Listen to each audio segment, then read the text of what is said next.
up, everybody? We're down here at Lights Out at South Georgia Motorsports Park. I'm hanging out with my man here from Forever Grudge. What is it, Forever Grudge? Yes, sir. That's right. You got it right. Yes, sir. I be forgetting too myself. I'm getting old. Yes, Man, sir. we're down here running open comp in my Malibu this weekend. Just hanging out, having a good time watching Jimmy Dale race. He's in limited 235, and he's doing really well. I think he just got to buy in the final. But we're just having a great time down here, enjoying the car, enjoying the weather, just trying to have some fun. Yes, sir. All right, so can you briefly give me a setup on your Malibu? I know you did it, but for my viewers. Sure. Go. So the Malibu is a small block Chevy, 23 degree small block Chevy. Currently it's a 415 inch small block. It's about 12.5, 13-to-1 compression. It's got Nitrous Express dual entry plate on it. We're running it on motor down here this weekend. We're just running open comp with it. But it's a 700 R4. It's got a lockup converter. It's a fully built 700 R4. Like, it ain't no, you know, it's a good 700 R4. It's got a 9-inch rear end in it with a 410 gear, lockup converter, so we can run 75, 80 mile an hour on the interstate. Lock the converter, turn the air conditioning on. It's got power steering, power brakes. Runs and drives down the road just like any other car. All right, so you said all of the street components of a street car. What is your definition of a true street car? So, in my opinion, you have street cars and then you have daily drivables. Okay, break them down to me. Okay. Yeah. So daily drivers, I consider this a nice, like, this is probably a ragged edge daily driver. It does run on pump E85, you know, so it's not expensive, and you can just drive the pump and get fuel. It's got AC, it's got power steering, got power brakes, got overdrive, lockup converter.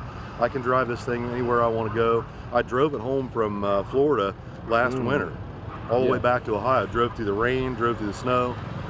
That's my definition of a daily. Now, a street car, if it's got tags on it and you can drive it, it's a street car. Street car. You know, but as far as a daily driver, it's like insured, tag. Right. Okay. Yes, you know, I mean, if you can take it out and you can drive it around the block, you can run from the cops with it if you're in a street race spot. Yes, sir. You know, I think that's a street car. You know what I'm saying? Sir. But a daily drivable car, in my opinion, doesn't have a fuel cell.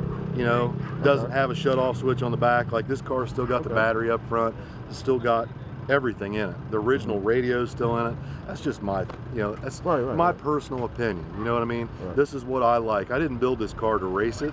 In fact, I would have never put a roll bar in it had it not been for wanting to go to sick week in it, and I have to have one for that. You gotta have a roll bar to participate in the sick week. Okay, yeah. Okay. And also, if it wasn't for the fact that the stock bench seat won't hold my ass up. When you turn the kits on, oh my God, I've broke 2 steering wheels trying to hang on to that thing. Because the seat won't hold you up, you know? Yes, sir. But yeah, this is just my street car, man. It's just my daily. And I'm just down here enjoying it, having a good time, hanging out with y'all. Okay, man. Thank you for the information, dude. And another thing I want to touch on, man. Oh, one second. Yeah. You had an event last year. Yeah, plates and 28s. Yeah. So could we see more events from y'all in 2025? And what's your plans for the overall 2025? Okay, so John Sears, you know John Sears. The tech, yes, sir. Yeah, the tech guy. Yeah. So me and John Sears have got to be really good friends.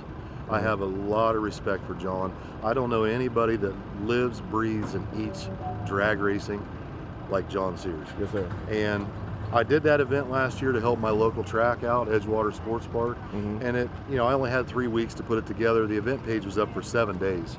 We had 3,000 or 4,000 spectators. We had 220 entries. Blessing, man. That's a blessing. It's a blessing. And I was just so happy to be able to do that for the track owner, my local track owner up there, Rob Winley, that owns the track. It's been in his family for many years, like 30 or 40 years. Yes, and he's just trying to hang on to what his family has built up there. And he's just trying to get through winter, you know what I mean? He's had a kind of rough year. So he asked me if I'd come up and help him do something. I said, yeah, man, let's do it. So we threw something together, and it was a really good time. It was a 1 weekend drag and drive deal. Right. So sick week it's pretty expensive. I mean, you got to take an entire week off and a lot of traveling and a lot of expense, but it's tough. That was the deal where we did that all in 1 weekend, and we called it a sick day. Not sick week, it was a sick day. Right. And it was a really good time. A lot of people enjoyed it. We had cars from all over the United States there. I couldn't believe it on such short notice. Yeah. But everybody just had a wonderful time, and there's something about, you know, we go through our day-to-day lives, and you see and you experience things that you just don't agree with, or you just don't you know, it feels like everything's just kind of good is bad and bad is good. Yes, sir. You get what I'm saying? Yes, sir. And so, as a car guy or as car people, we almost feel out of place in today's society. You know, everybody's shoving green new deal on us and Yes, sir. electric cars. So when you get to have the opportunity to cruise 200 cars together on the interstate, and you're all going to gas stations, and you go through downtown Cincinnati, and they're just coming from everywhere, rowdy cams and turbos and parachutes hanging off the back. It's like, man, this is where I belong. You know, you feel like you feel that adrenaline. You feel that adrenaline. You just feel like it. You feel like you're with your family. You know, you feel like you're surrounded with like-minded people that really enjoy street cars. Yes, sir. Like I do. That's always been my thing, street cars. Yes, sir. Yes, sir. So it was just a wonderful opportunity for people to get together from all over the country and enjoy doing something that we all really, really love, which is drag racing and enjoying our street cars. Yes, sir. You know? So John's going to continue that this summer. He's got 3 events up there at Edgewater, yes, sir. and I'm going to help him promote them and help do the videography and some of the editing for the promotional stuff. And I look forward to it. I hope everybody will come out and join John Sears and me and Rob Winley from Edgewater and all the sponsors, because it's going to be a really good time. So do you have any dates or anything, or y'all just I don't know I don't know them right off the top of my head. Okay, I'll just get them off your website. Yeah. And it's on the screen right now, y'all. The dates and everything. We just go pretend like it's on the screen. but yeah, man. John has all the dates. I don't have them right off the top of my head right now. I apologize for that. No. You kind of hit me out of nowhere. I know, man. I just had to get you. Ain't no telling when I'm gonna see you again. So I gotta get some. Hey, what's funny is every time you walk up to me, hey man, you introduce yourself. I'm like, bro, I know who you are. Man, I know who you are. I got to, man, out of respect and just to let you know that I don't want you to forget about it. People, you know, bro. We are the same people. We put our pants on the same way. For sure, man. Well, I saw you down there at Yellow Belly. You walk up to me and you introduced yourself. What'd I say? I mean, I know who you are. I know who you are. Yes, sir. I know who you are.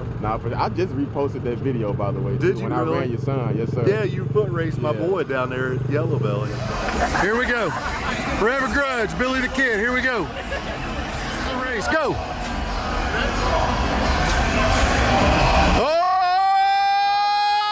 Hopefully I can get to one of them events. We can get a rematch or something, man. But last thing, I know I said that was the last thing, but I had people ask me advice on YouTube, and the main thing I tell them, first, you know, ask God for guidance so he can guide you on the right path.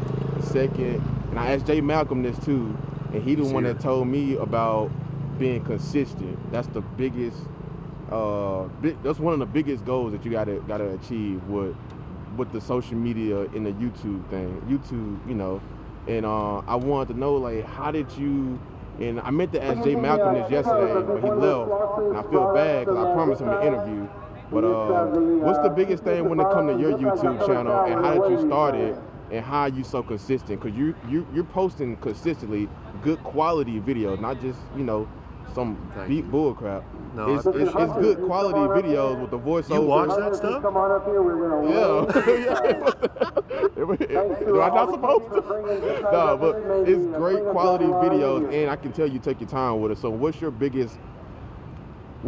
How do you be so consistent, and what's your biggest downfalls when it comes like to social media? I don't really know. I don't know that there is a downfall really that I'd want to talk about right now. For sure. But I should never ask. I think no, you're good. I think that the most important thing is for me and my kids. We don't do this to post on YouTube. We were doing something that people enjoy watching, and we started posting it to YouTube. Like, if you're going to start doing something specifically just so you can post it on YouTube, the audience picks up on that, and it ain't never good. Yes, sir. You know what I'm saying? Yes, sir. Like, if they know you're just bullshitting and you're just acting to do something just to be funny or just to get attention, right. It just doesn't come off as I don't know. It just doesn't come off good. Does that make sense? Yes, sir. It doesn't come off. You know, I guess ethical. I don't know. I can't think of the word. It doesn't come off genuine. Right. Does that make that's sense? the word. That's the word. I'll be 100% honest with you. When I started my channel, the only thing that I felt that I could share with the world that I had any meaningful value was my family and my friends. I didn't even have this. Right, you know, right. I had what was left of my old Nova had been parked in a barn. You know, I've been helping my kids. Right. You know, I really didn't have nothing. But what I did have is I had my family and my friends, and we just were characters, man. My brother, you know, and everybody, all the people that we work with on a regular basis. Yes, sir. You know, they're all like characters on the channel, but it's just real life. Like, none of that is scripted and none of it is made up. It's not acting. Like, that's just how we naturally are. Yeah.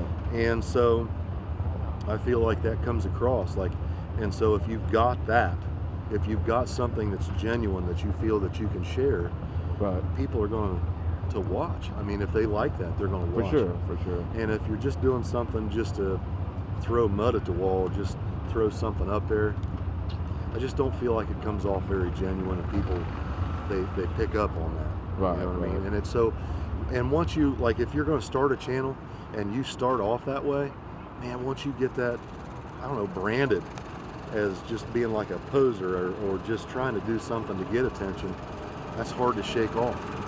You know what I'm saying? For sure. Yes, sir. Yes, sir. And I'll give you an example. I know we're running on here, but they're not yakking, so we got some time. Yeah. You know, if you look at John Schneider, you know who John Schneider is? That name sounds. He played Bo Duke on Dukes of Hazzard, one of my favorite television shows as I was growing up. Okay. Yes, sir. John Schneider is a publicist. He's a director. He's a singer and a songwriter. He does all these wonderful things. He don't have his hands in one basket. He don't have all his eggs in one basket. Right, but the thing of it is nobody wants to see him do anything but slide across the General Lee's hood and say, yeehaw. They want to see Bo Duke. They don't care about anything else that he does. I'm not saying, I shouldn't say it that way, but people are more interested in seeing him go across the hood as Bo Duke. Right. They don't really want to pay any attention. That's all they want to know him for, you know what I mean? For sure. And so it's hard, like when you get started, once you become known for something, whether it's good or bad, whatever, it's hard to shake that off. So it's important, if you're going to start, you got to be yourself. You got to be yourself. Don't get caught in this, I'm just doing something to throw content out there, you know, or I'm just going to do this today and tomorrow I'm doing something else. I mean, you can do whatever you want, but if it's not genuine, it's probably not going to work out. For sure, man. You know what I'm saying? Nah, man, I appreciate the kind words, man. I appreciate your time. I got some good information for myself and for the audience out there, you know, because I struggle with stuff day to day too, in social media, life in general, you know, and you know. And so another thing about social media, like positive people are going to say positive things. Negative people are going to say negative things. For sure.